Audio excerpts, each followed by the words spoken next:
Halo teman-teman semua, perkenalkan saya Dinar Azahra dari jurusan Ekonomi Pembangunan Universitas Sriwijaya. Di video kali ini, saya akan membahas materi mengenai perencanaan.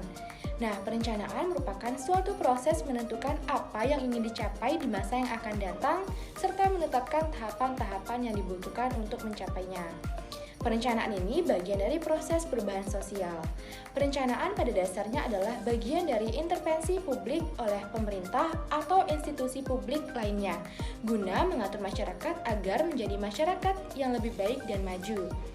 Lalu, muncul sebuah pertanyaan, mengapa dan dalam situasi apa intervensi publik perencanaan diperlukan?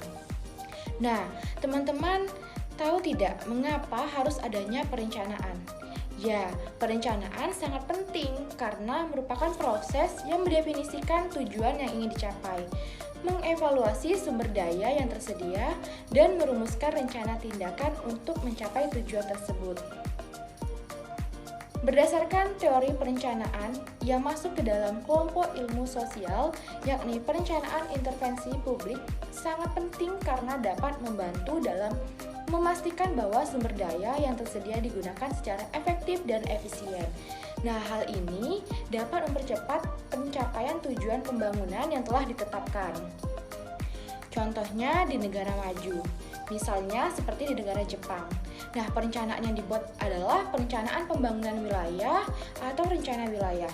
Rencana wilayah ini dibuat oleh pemerintah pusat dan diterapkan di tingkat regional dan lokal di seluruh Jepang, dengan tujuan untuk mempromosikan pengembangan ekonomi, perlindungan lingkungan, dan kualitas hidup yang lebih baik bagi warga Jepang.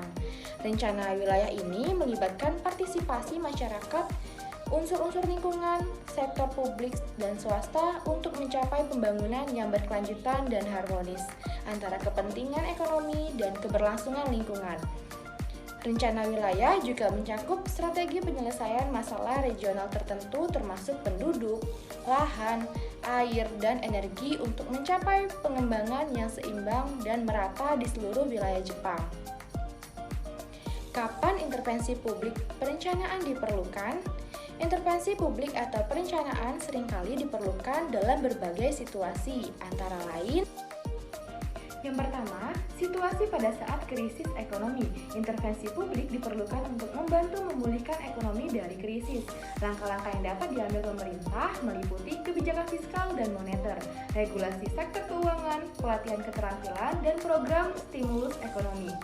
Lalu yang kedua, situasi pada saat krisis kesehatan. Perencanaan diperlukan dalam merespon wabah penyakit atau pandemi, seperti yang terjadi pada tahun lalu saat COVID-19. Intervensi yang diperlukan termasuk pemantauan kesehatan masyarakat, pengembangan vaksin dan obat-obatan, serta koordinasi antar lembaga dan lembaga internasional. Yang ketiga, situasi pada saat pembangunan infrastruktur. Intervensi publik diperlukan untuk membangun infrastruktur publik seperti jalan raya, jembatan. Nah, hal ini dapat membantu meningkatkan konektivitas antar wilayah dan mendorong pertumbuhan ekonomi. Lalu yang keempat, situasi kesetaraan sosial. Perencanaan diperlukan untuk memproduksi kesetaraan sosial di tengah masyarakat, termasuk melalui program aksi afirmatif, pembangunan perumahan, dan relokasi penduduk. Lalu yang kelima, situasi perlindungan lingkungan. Intervensi publik diperlukan untuk mempromosikan keberlanjutan dan melindungi lingkungan. Program yang dapat dijalankan meliputi peningkatan efisiensi energi, penggunaan teknologi bersih, dan pengelolaan limbah. Secara umum, intervensi publik atau perencanaan diperlukan untuk mengatasi masalah yang mempengaruhi kesejahteraan masyarakat secara keseluruhan dan mencakup masalah ekonomi, kesehatan, lingkungan, sosial, dan infrastruktur. Tanpa adanya intervensi publik, masalah-masalah tersebut dapat berkembang menjadi lebih buruk dan berdampak negatif pada masyarakat, lingkungan, dan pertumbuhan ekonomi. Pada pembahasan kedua ini, kita akan membahas mengenai mazhab-mazhab perencanaan. Ada beberapa mazhab utama dari perencanaan, yaitu ada 7. Yang pertama, teori sistem dan teori rasional. Yang kedua, teori marxisme dan kritik. Yang ketiga, teori perencanaan kanan baru. Yang keempat, teori pragmatisme. Yang kelima, teori perencanaan advokasi. Yang keenam, teori perencanaan postmodern. Dan yang ketujuh, teori perencanaan kolaboratif.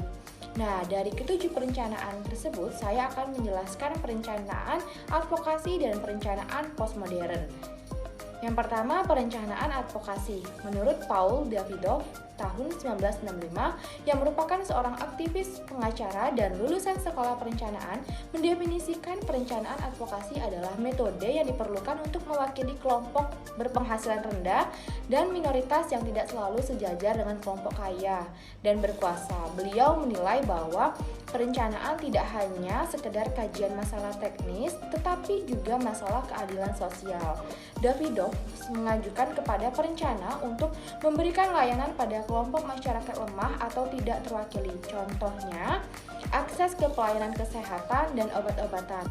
Masih banyak masyarakat miskin yang tidak dapat mengakses pelayanan kesehatan yang baik dan terjangkau karena tidak adanya pusat kesehatan atau fasilitas medis dan tidak mempunyai akses obat-obatan dan perlengkapan medis yang diperlukan. Nah, strategi yang dapat kita lakukan yaitu menekan pemerintah dalam melaksanakan sistem jaminan kesehatan nasional untuk mengalokasikan dana yang cukup untuk pelayanan kesehatan dan obat-obatan tersebut. Nah, organisasi aktivitas dari kasus tersebut yaitu kita dapat mengkampanyekan dukungan untuk Undang-Undang JKN atau Jaminan Kesehatan Nasional dalam pertemuan-pertemuan massa masyarakat, konsultasi dengan pakar kesehatan untuk mengevaluasi dampak JKN pada akses dan kualitas kesehatan. Mazhab yang kedua yang akan kita bahas yaitu perencanaan postmodern. Perencanaan postmodern ini merupakan perencanaan yang mengutamakan kepentingan bersama dengan cara melibatkan berbagai kelompok masyarakat dan pandangan dari sudut pandang yang beragam dalam proses perencanaan. Perencanaan postmodern memandang bahwa setiap kelompok dan individu memiliki pengalaman dan perspektif yang berbeda-beda, sehingga penting untuk menggabungkan dan mempertimbangkan kepentingan bersama dalam setiap tahap perencanaan. Nah, hal ini penting untuk memastikan bahwa pandangan dan kebutuhan masyarakat setempat dapat ditampung dalam perencanaan dan menghasilkan hasil yang sesuai dengan kebutuhan mereka.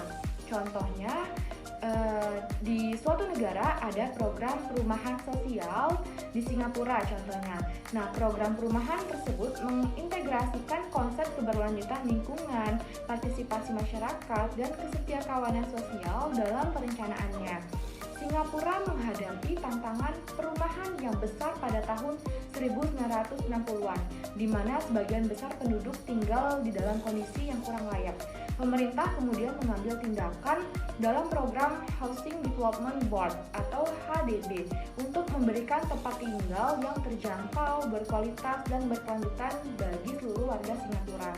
Program ini melibatkan partisipasi aktif dari masyarakat dalam proses perencanaannya, termasuk dalam pemilihan lokasi, desain, dan pembangunan rumah. Selain itu, program ini juga mengutamakan keberlanjutan lingkungan dalam perencanaannya. Contohnya, HDB mempertimbangkan faktor lingkungan dalam pencapaian perkotaan seperti pohon-pohonan hijau di sepanjang jalan, taman-taman kota, dan sistem pengumpulan air hujan yang ramah lingkungan. Baik, demikian Bapak Ibu dan teman-teman sekalian, pembelajaran mengenai intervensi publik, perencanaan, dan mazhab-mazhab perencanaan pada hari ini. Bersama saya Dinar Azhara, sampai jumpa kembali.